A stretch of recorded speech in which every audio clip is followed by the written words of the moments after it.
Ito, putang ina mo. Tumae ka pa sa likod ng van. Sabi naman ng Lutera, sira ulo ka. Matagin mo ka di ako pa sila sira ulo. Di ba ganun na ngayon? Dalawa din yun, si Ranjon sa kayo, Paras John. Matagin mo.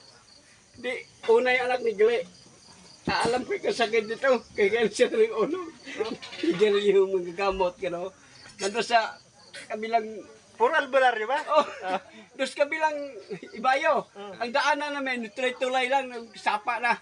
Napakalaki. Ang daanan namin, dalawang tulay lang ng kawayan. Tawid kami ngayon. Di, pagdating ko, iinom na si John na anak ni Bert. Sa Bicol na yun. Oo, ginaganon, nabalikan yung mga gamot. Alam ko yung sakit ito. Sa isip ko, ito nga, alam mo, dahil sira ulo, ito ikaw. Alam ko yung sino tumira sa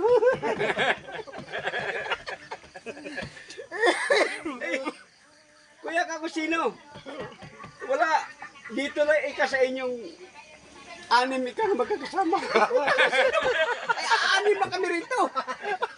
Bakit ko yun masabi? Ere ika, oh. Di ba yung lupa? Tumutunog.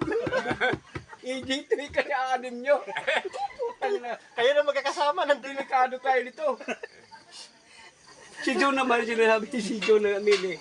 Yan ika, kinukulam yung asawa mo mili. Sabi ni John, hindi pa ganun yun Kapitan eh. Hindi pa nasira. Medyo matino pa. Matino pa eh.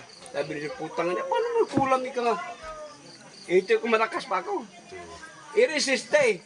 Di ba tapos na? Ano kung hindi natin... Di, uwi na, uwi. Ito hepe. Ika. Oo, tanod yun. Ito hepe si... Ika, Siga. Ang babayaran mo, 3,000. Sabi ka na, Robert. Putang ina. Paano kayo babayan namin dyan? Wala kang pera. Eh sabi ng magamot, hindi ka pinamak-away. Eh, tinanggalan na tulay. Saan kami tatalon? Dalawang di palakad. Kaya sabi ko, putang ina. Kailan pa kalahalin ito? May buhaya pa dyan. Yung ano, ilog na sapa na malabaw. Maitim. Oy, malalim. Ano, tagay ka pare. Robert. Ito, putang ina mo. Tumae ka pa sa likod ng van. Sabi naman ng Lutera, sira ulo ka. Matagin mo ka di ako pa sila sira ulo. Di ba ganun na ngayon? Dalawa din yun, si Ranjon sa kayo, Paras John. Matagin mo.